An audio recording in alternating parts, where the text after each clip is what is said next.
प्यारे बच्चों, आशा करता हूँ आप सभी बहुत अच्छे होंगे। मैं हूँ आपके साथ आशीष सर। आज हम रीडिंग कैंपेन पठन अभियान के वर्कशीट नंबर 50 को पढ़ने और समझने वाले। आज की वर्कशीट से आपको बहुत बड़ी सीख मिलने वाली है। काफ़ी मोटिवेशनल आज की स्टोरी है। अगर आप क्लास 6ठी 7वीं 8वीं में पढ़ते हैं तो इसी वीडियो को ध्यान से अंत तक देखना है। और वीडियो शुरू करने से पहले प्लीज़ आपको वीडियो को लाइक करना है और अपने सभी दोस्तों को, रिश्तेदारों को क्लास ग्रुप में शेयर ज़रूर करें। और हाँ, मैं आपको बिल्कुल फ्री में पढ़ाता हूँ, इसका कोई भी चार्ज नहीं लगता है। तो वीडियो को लाइक करना और चैनल को सब्सक्राइब करना आपका फ़र्ज बनता है। आपके लिए बिल्कुल फ्री होता है लाइक और सब्सक्राइब करना, साथ में शेयर भी आप ज़रूर करें। आज हम पढ़ने वाले हैं जगदीश चंद्र बोस, जो कि हमारे भारत के महान बहुत बड़े साइंटिस्ट हैं। और इनके थोड़े से पिक्चर आप देख लो, कुछ इस तरीके का ये दिखाई देते थे। ओके, जगदीश चंद्र बोस जी के बचपन की बातें, बचपन की यादें हम आज शेयर करेंगे आपके साथ। तो जगदीश चंद्र बोस जी को पास के स्कूल में दाखिला दिया गया। वहाँ अधिकतर या तो किसानों के बच्चे पढ़ते थे या मछुआरों के बच्चे पढ़ते थे। हमारे जब जगदीश चंद्र बोस जी बचपन में जब उनका एडमिशन हुआ तो एक ऐसे स्कूल में हुआ जो उनके घर के पास में था। अब पास में था तो ऐसा नहीं कि बहुत बड़ा स्कूल हो, वीआईपी स्कूल हो, या वहाँ स्कूल में बड़े बड़े लोगों के बच्चे पढ़ते हो, बिल्कुल नहीं। ऐसे स्कूल में पढ़ा जहाँ पर कि उनके बच्चे जो पढ़ते थे वो या तो किसानों के बच्चे थे, खेती बाड़ी करते थे, या मछुआरों के बच्चे थे। उनके मम्मी पापा मछली वगैरह पकड़ के कि अपना जीवन चलाते थे। वे पढ़ाई भी करते, साथ साथ में खेती और दूसरे कामकाज में अपने घर वालों का हाथ भी बटाते थे। भाई जगदीश चंद्र बोस जी ने देखा कि जो बच्चे उनके साथ में हैं वो किसानों के बच्चे हैं, तो वो अपनी किसानी वगैरह खेती बाड़ी का काम भी करते हैं। बच्चे जब स्कूल आते हैं तो छोटा मोटा काम अपना निपटा के आते हैं। साथ में जो मछुआरों के बच्चे हैं वो मम्मी पापा के साथ मछली पकड़ना और मतलब बहुत सारे छोटे मोटे काम भी करते हैं। मतलब पढ़ाई भी करते हैं, पढ़ाई के साथ साथ में दूसरे काम भी करते हैं ना। और देखो, हम अगर हमें मम्मी कुछ काम बताती है या पापा ने कुछ बता दिया, बेटा ये वाला काम कर लो, तो आप नहीं मम्मी मैं नहीं करूँगी, मैं तो ये वाला काम कर रही हूँ, मैं तो वो पढ़ाई कर रही हूँ, मैं ये नहीं। देखो, पढ़ाई आप करो, लेकिन पढ़ाई के साथ साथ में घर वालों की हेल्प थोड़ी बहुत, पानी भरना, झाड़ू लगाना, छोटे मोटे काम होते हैं ना। अपने कपड़े खुद सेट करना, अपने जूते वगैरह खुद साफ करना, छोटे मोटे काम आपको ज़रूर कर लेने चाहिए। ओके, उन बच्चों के साथ रहकर बोस जी ने जीवन की वास्तविक शिक्षा को अपनाया। वहीं उन्हें शारीरिक श्रम करने की प्रेरणा भी मिली। और छोटे बच्चों के साथ जब भी बचपन में थे तो इन्होंने सीखा किसानों के बच्चों से, मछुआरों के बच्चे से कि किस तरह जीवन जिया जाता है। हमें ऐसा नहीं कि भाई सब कुछ डेली अच्छा अच्छा मिले, हमें बहुत सारी किताबें मिल रही है, बहुत अच्छी फैसिलिटी मिल रही है तभी आप पढ़ोगे, बिल्कुल नहीं। पढ़ने वाला अगर बच्चा है ना तो सरकारी स्कूल के ऐसे वहाँ से भी प्रोडक्ट निकल सकता है अगर उसके अंदर जज्बा है पढ़ने का। प्यारे बच्चों, सारी पढ़ाई बहुत अच्छी चल रही है, बस आपके ऊपर डिपेंड करता आप किस तरह पढ़ना चाह रहे हो। तो उन्होंने साथ में सीखा शारीरिक श्रम, हमें मेहनत भी करते रहनी चाहिए। सबको समान समझने की भावना पैदा हुई, मातृभाषा से प्रेम भी हुआ। पेड़ पौधों के बारे में जब उनके सवालों का उत्तर उन्हें बचपन में स्पष्ट नहीं मिला तो वे बड़े होने पर उनकी खोज में लग गए, है ना। बहुत सारे उन्हें शारीरिक श्रम, साथ में दोस्ती कैसे करते हैं, सबको समान समझना, ऊंच नीच, अमीर गरीब सबको इक्वल समझते थे। साथ में मातृभाषा हिंदी से उन्हें प्रेम हो गया। पेड़ पौधों के बारे में जानने की उन्हें बहुत इच्छा थी बचपन में, है ना। तो बहुत सारे सवाल छोटे बच्चे करते हैं, अजीब अजीब से फ़नी से सवाल होते हैं, कुछ चौंकाने वाले सवाल होते हैं। जैसे आप गाड़ी में चल रहे हो तो जब गाड़ी आगे चलती है तो पेड़ पीछे भाग रहे होते हैं। तो हमें भी बचपन में लगा कि गाड़ी आगे चल रही है, पेड़ पीछे क्यों भाग रहे हैं, है ना। नदी हमेशा आगे कोई क्यों भाग रही है, कभी नदी पीछे रिवर्स क्यों नहीं होती है। तो इस तरह से हमारे बोस जी के मन में भी बहुत सारे सवाल आते थे पेड़ पौधों पत्तों के बारे में, लेकिन उन्हें किसी ने बताया नहीं, है ना।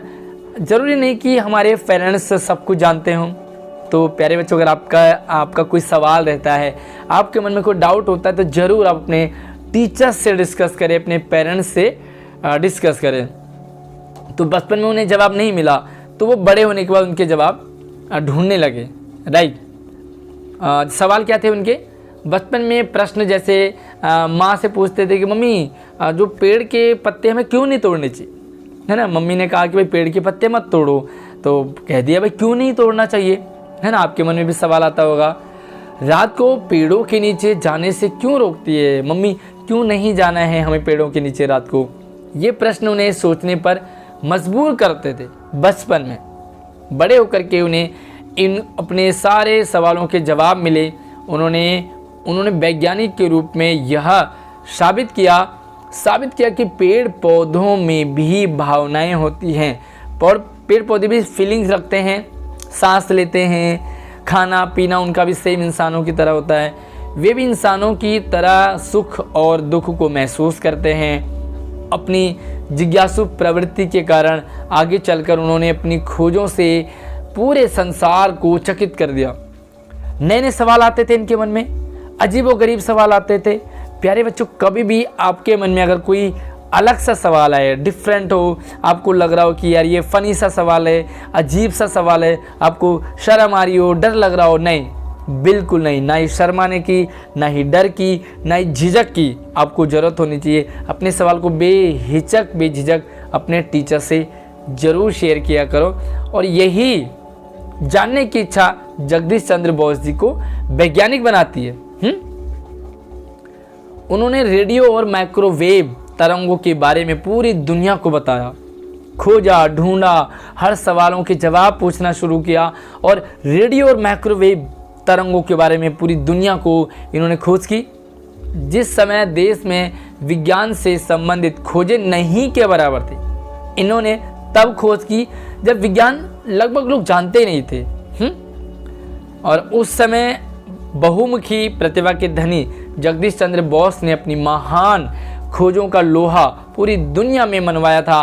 रेडियो विज्ञान के क्षेत्र में उनके महत्वपूर्ण योगदान की वजह से उन्हें रेडियो विज्ञान का पितामह या जनक भी कहा जाता। जो रेडियो वगैरह बनाया उनके जनक भी थे, तो इन्हें जनक माना जाता था। ओके, तो आई होप आपको जगदीश चंद्र बोस जी से काफ़ी कुछ नया सीखने को मिला होगा। आइए, कुछ प्रश्न हैं, इनके आंसर मैं आपको रिटर्न में लिखवाऊंगा, पहले समझ लेते हैं।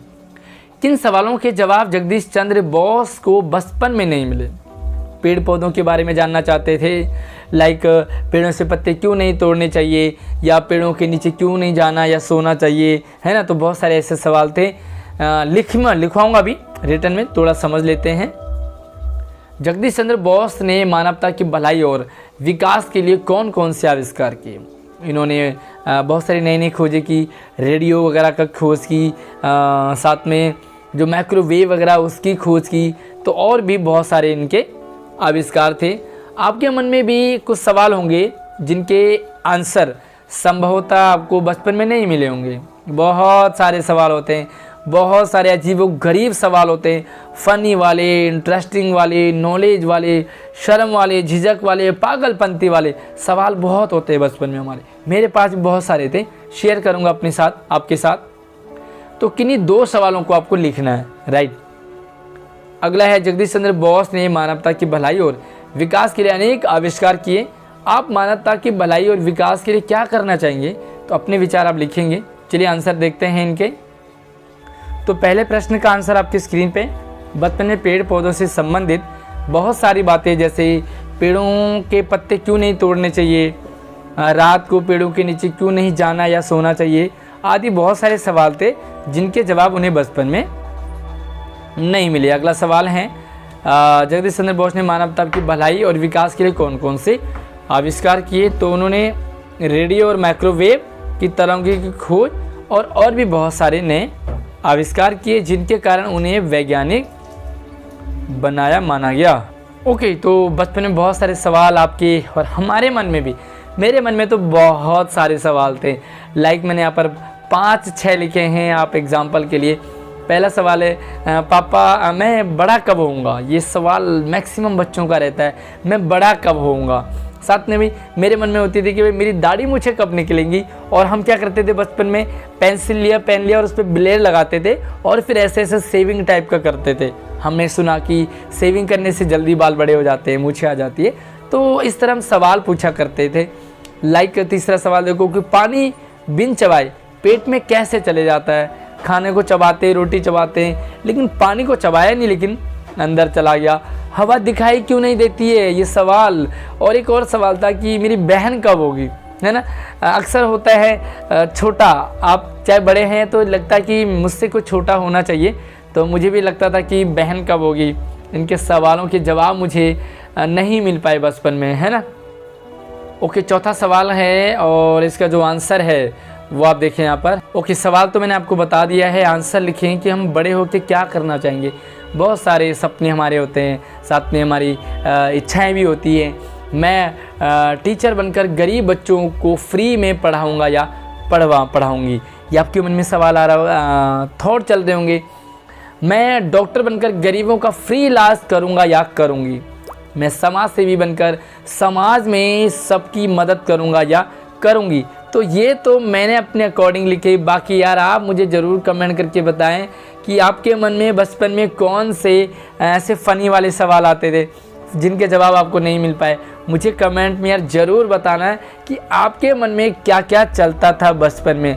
2 बातें लिखेंगे, साथ में आप क्या बनना चाहेंगे, लोगों की भलाई आप कैसे करना चाहेंगे। इन दोनों सवालों के जवाब मुझे कमेंट में ज़रूर बताएं।